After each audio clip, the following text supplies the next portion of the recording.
Hey, welcome back to Midnight Marauders. I'm Kiongozi, the ninja you love to hate, with a new song. I want you guys to follow us at Midnight Marauders TV on YouTube and Instagram. Rico. Make sure you like, comment, subscribe, and I am your boy, Rico Bandz, and we are the Midnight Marauders.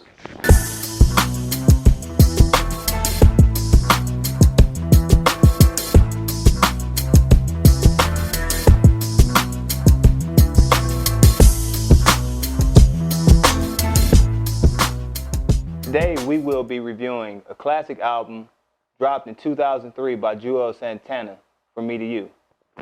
Opening statements? Opening with 2003, that's when the album came out. I remember this because I was in high school. The Likewise. Dipset mixtapes and Diplomatic Immunity, he was killing it. And he was, you know what I'm saying, he building the buzz and building the presence. And I think that, you know, pretty much it was just due, and this album was it for me. Yep, opening statements for me. 2003, obviously we was in high school. Throwbacks was in effect. Mitchell and Ness. Big jeans. The pro model game. You know, jabots, weapons. We was dressing like these cats, you know. So it's very nostalgic for me. And it helped shape a little bit of my my style, you know, my personal, you know, style is dressing and shit like that. So let's get to it. Favorite track I had to say on this album that stood out to me was How I Feel. He bodied it, and then also Get It On, Dipset, Let's Get It On. Oh yeah, that was nice. My shit. Yeah, that was my shit. My favorite track was One Day I Smile. It's you know, just moved me differently, you know, spiritually. So that's the track I love. All right, now let's get into the categories here. The score. Let's get into the score, baby.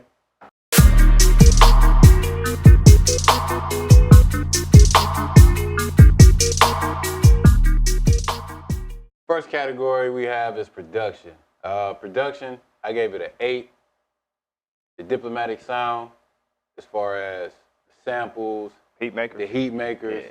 And this album was pretty much totally produced by the heat makers. A few couple artists, a few couple producers other than that, but production I gave it an 8, that Dipset sound.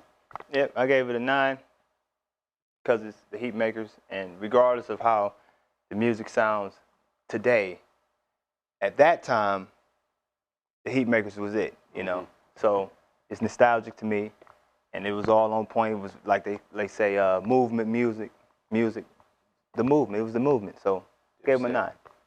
All right. Next category we have is originality. Originality, I'll give them another 8. Pretty much 18, 19-year-old from Harlem. You know what I'm saying? He was around Cam, Jim Jones, Freaky Zeke, but he was his own man, and it showed on his album. Yeah, definitely an original. I gave him a 9 in originality because of all the things you just said. He was definitely an original, and to stand out with Cameron and Jim Jones and still have an identity, you have to have a 9 as originality. Like, you just have to. It's just there. You have to. You couldn't do it without it. All right. Moving on to the next category, we have personality. Personality, I gave him a 7. I went down, gave him a 7. For what we just talked about last category, he was young and pretty much young, you know what I'm saying? He's just trying to get in the game, so he's pretty much not going to outshine Cam with, you know what I'm saying, personality is always on 10. Or Jim Jones, you know what I'm saying? Like, so I gave him a 7. Yeah, I don't like this, but I gave him a 7 too. For those reasons. He still had personality. Mm-hmm. It just wasn't at the top. And them cats is at the top with their personality. Jim Jones still doing the weatherman. Weatherman. He's still doing the weatherman. So But Santana, you were right there with him, just a little under him. Right. 7. Moving on to the next category of lyricism. Lyricism, I gave him an 8. Okay. That come from songs like Why, How I Feel, 18-year-old, dropping gems as far as knowledge. And you know what I'm saying, from an 18-year-old dropping knowledge, and me going back listening to it, and I'm like, damn, he was saying some shit. That's what What'd you just give him? I give him an 8. Fuck. I gave him an 8. Because he was a straight shooter. Metaphors was cool. His punchlines was cool. They wasn't the greatest. He was more like in a Tupac lane where his emotion carried a lot of the stuff he was saying. And he got an 8 for that. Was his rhymes trash? No. Heck no. You know, nowhere near trash. It was more the relationship he was building between the artist and the fan as far as spirit to spirit. Yep, from me to you. Moving on, we have sound quality. Sound quality, I gave it a 7 as far as some of the mixing wasn't quite up to par, but, you know, like you said, they undershipped his record, so, you know, pretty much it was him against them as far as the big head. So Yeah, man, I think you looked at my paper. nah. I gave him a 7 too, Rico. Peace. Anyway, I gave him a 7. Some of the spots. To it all the time, yeah, though. it was like some of his shit was a little distorted, and maybe some certain tracks would be louder than other.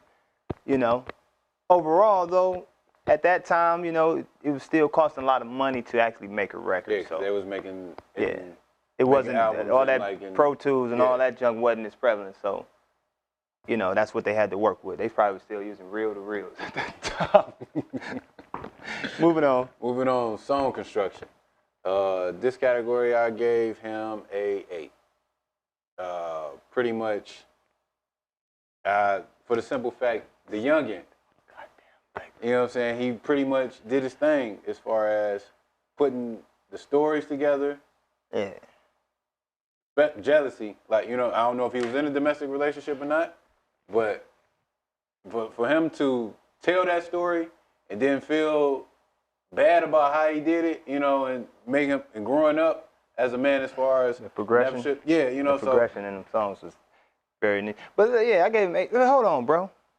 I'm really starting to think you looked at my paper. Man, I ain't copied the test. Cause this cat, he's like a computer genius. This dude know how to hack.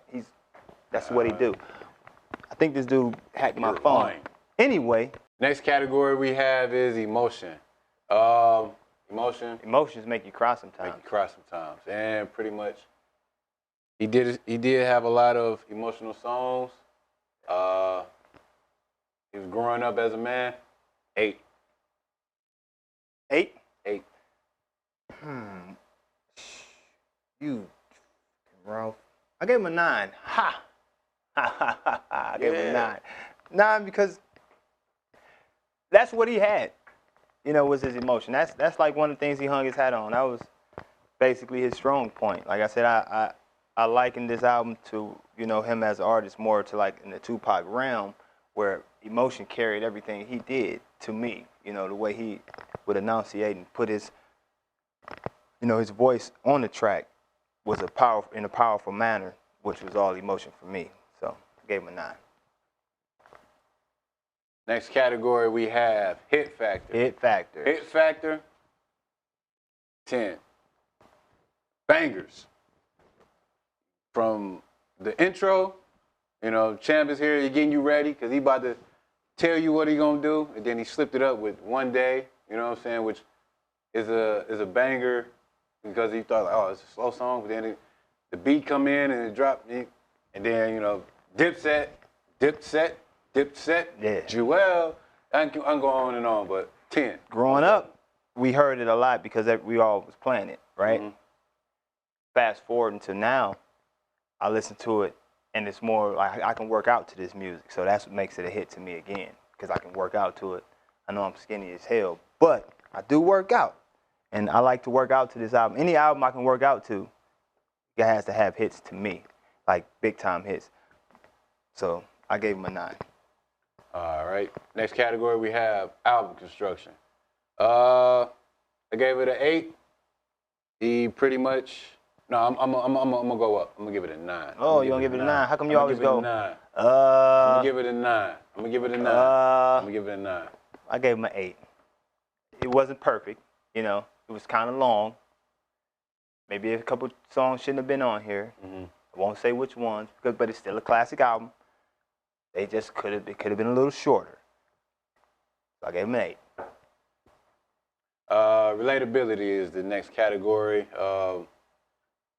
What type of people relate to this? I would say for the youngins, y'all can listen to it and y'all definitely can see, not you zombie youngins though, you know what I'm saying? Not you druggies. This ain't for the druggies. This is for the youngins that's, you know what I'm saying, that the need movers that and direction. shakers? Yeah, you know what I'm saying, that's trying to get that right direction in life. Mm-hmm.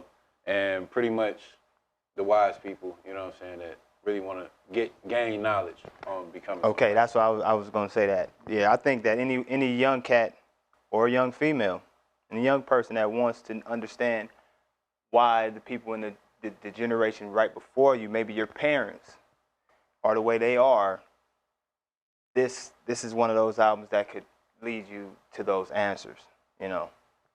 So when you go back and listen to this as a youngster, look at it like, dang, is this how my mom and dad was coming up? This is the music they listened to. Maybe you can understand us a little more. Right.